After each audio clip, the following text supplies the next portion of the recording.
A very warm welcome to you on behalf of AI Policy Labs to our podcast series, Role of Technology and AI in Achieving SDGs. I am Naman Singha, working with AI Policy Lab. Just to give you a brief description, AI Policy Lab is a global initiative which has been set up with a vision to explore emerging technology and therefore assesses the impact of intelligent automation, digitalization, and AI on policy making and governance. Our primary focus is to explore the role of AI for public and social good. With a vision to build discussion on important issues such as what role AI plays in achieving the SDGs, or will the new generation of technology take us closer away from our global goals, we have launched a program on AI and SDGs, which will comprise a podcast, webinars, expert opinions, and reports and articles to be published on our global channel in collaboration with the Graduate Institute of Geneva, which will be published on our global channel on December 15th, which will be open to all. This podcast series is being conducted with an aim to understand the potential of AI in achieving SDGs. The focus of today's podcast is on SDG 2, that is the goal to zero hunger by the year 2030. To introduce our expert today, we have with us Miss Anne Charlotte Mornington. Miss Mornington is the head of partnerships at OLIO. Miss Mornington has pursued a BA honors in fine arts and an MSc in management, where she went on to write her thesis on the topic of food waste. While working for Tech City UK in 2015, she was introduced to OLIO and has been a part of it ever since. Miss Mornington focuses on international expansion and business development. After integrating OLIO sharing communities in Sweden and California, she is currently working on community growth in Mexico City while overseeing other regions. Miss Mornington, we are delighted to have you with us today.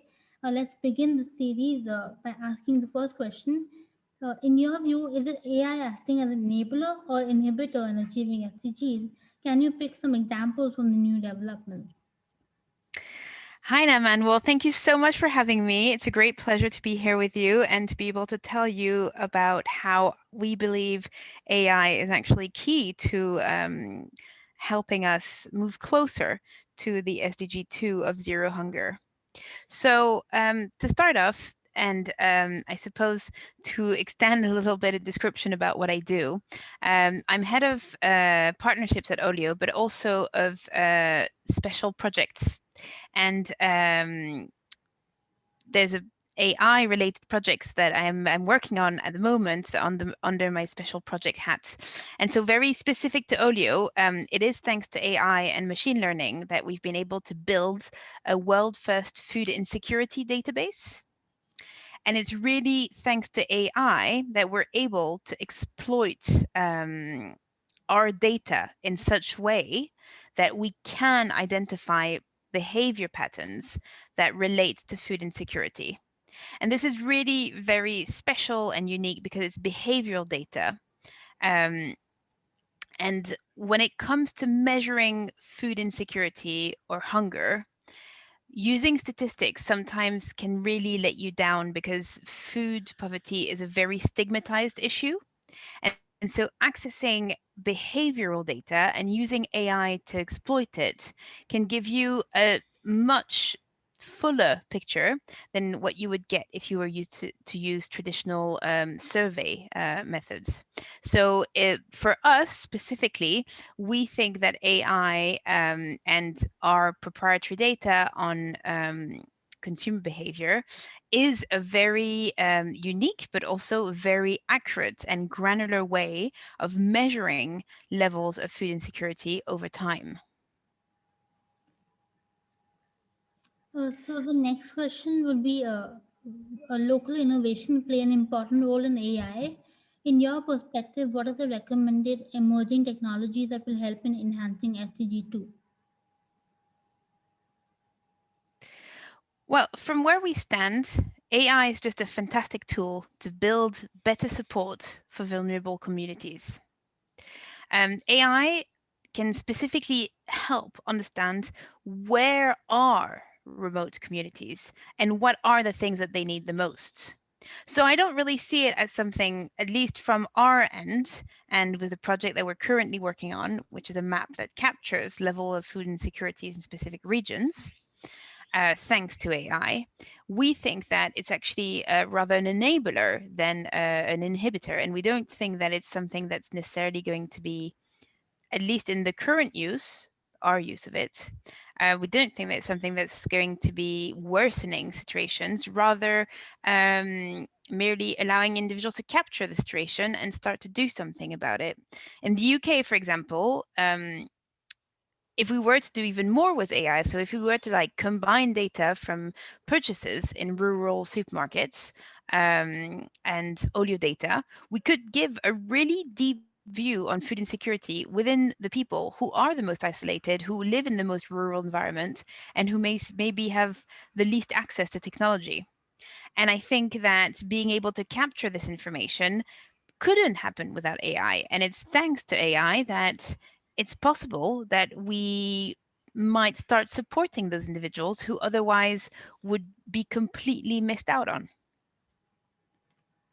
That's completely true. Like you said, AI is more of an enabler. Do you have any possible measures and recommendations that to propose to enable efficient use of AI in achieving the SDG, the second SDG? Well, yes, we think that the food insecurity map that we are building is a way to not only fully understand what is the magnitude of the problem, but also start to measure the impact of programs and initiatives that are put in place to alleviate the problem. And it's only thanks to AI that you can, and behavioral data, that you can really build this level of picture and this level of understanding of such a problem. Food insecurity, hunger is very, very complex. It's not a matter of like just give food to people. It's often very deeply embedded in socioeconomical constructs and environmental issues that are far exceed the idea of just giving a package to someone with food as a one-off. There's a lot that needs to be done, and it's only through the combination of various data sets and the use of AI to exploit them that you can start looking at what is the entire picture and what are the real problems here and what are the real solutions. The last question, I would like to go to the last question, which is: will investments in the field of AI further increase the competitive disadvantages of those too poor or too remote to access expensive hardware such as computers and internet connections? Well, as I said, I think AI is a way that can really help build tool to individuals for individuals who want to help, and and it's sort of we really see AI, or at least the way we use it at Olio, is a way to enable the helper in many ways, and so to make sure that every program is every investment put into programs to alleviate hunger is well targeted and well put together and applied in the most efficient way and measured, because it's currently really, really difficult. And there aren't so many measures of long term impact in terms of diminution of hunger. And I mean, unfortunately, the world is really not on track to achieve zero hunger by 2030. Like if we keep on going the way we're currently going, hunger will surpass 840 million by 2030. And I think it's about having the right tools to measure situation and learn from the best practices.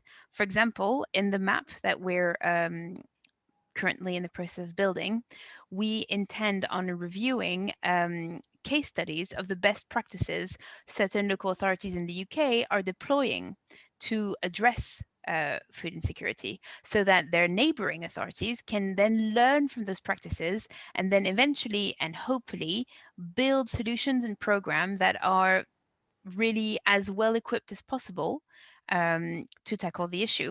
And we think that it is thanks to AI that we can build an efficient way to learn from each other's effort while moving forwards, increasing effectiveness of solutions. That was very perceptive and insightful. Thank you for being with us today, Miss Charlotte.